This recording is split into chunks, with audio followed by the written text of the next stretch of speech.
Hello, welcome to Scrap Time episode 919. My name is Christine, and on today's episode, Wendy Vecchi is showing us her new Stamp It Stencil It product. Hi Christine, hi Mark. Ready to go? I have a new product that I call Stamp It Stencil It, and I'll show you how it works. Okay, so inside your package you're going to get a stencil, and you're also going to get the coordinating stamp, and I'm going to show you how it works. It's a really cool idea. I'm going to use Jet Black Archival, and I'm going to ink my stamp. And then I'll go ahead and stamp. This happens to be Tim's watercolor paper. Okay, and I'm just going to make sure I get a good image. The benefit of archival ink is that it's waterproof when it's dry, so you can add any water-based product over it and it won't bleed. Okay, so now here's where I got the idea. If I wanted to add archival ink or distress ink to these areas, it's going to end up on the background. There's no way. If you could use the distress markers, obviously that would work really well, but to try and cover the color in these little areas, it's not going to work. So I came up with this idea for a Stamp It Stencil It. So the stencil and the stamp are perfectly coordinated. So I stamp my image first, make sure that that's dry, so I'm just going to give it a quick blast with the heat tool, and it really won't take too much.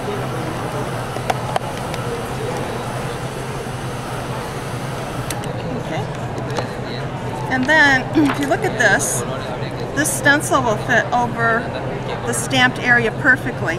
So what it allows you to do is add color to just the leaves. You can see that the flower is masked off, and it's going to protect the background.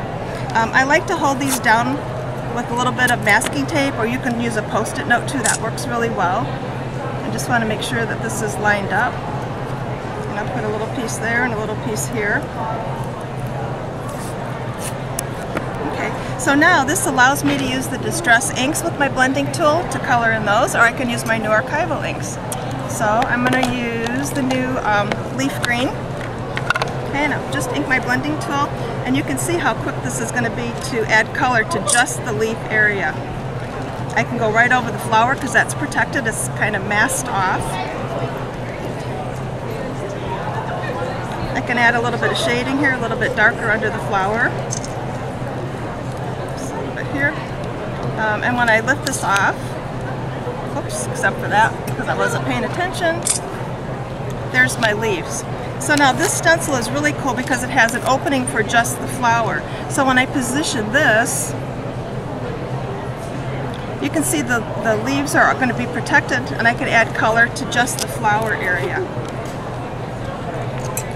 So this will be my new Forget-Me-Not, which is a really pretty blue, and I can go ahead and ink right over this very quickly and protect my background.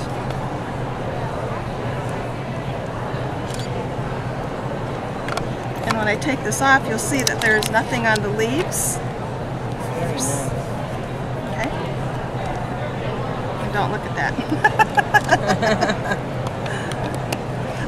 The other thing that's really cool about this now, if I wanted to use a large background stamp and just stamp into these areas, you can totally change the look of your stamp then. All you have to do is put your stencil back down. If I wanted to stamp only on the flower, I would put my stencil here, stamp in that area, and the leaves are going to be protected.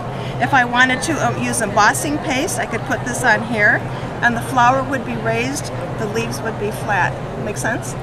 Yeah, so that's kind of where I got the idea. So I think for card makers who want to send a flat card, this gives you tons of options. Thanks so much, you guys.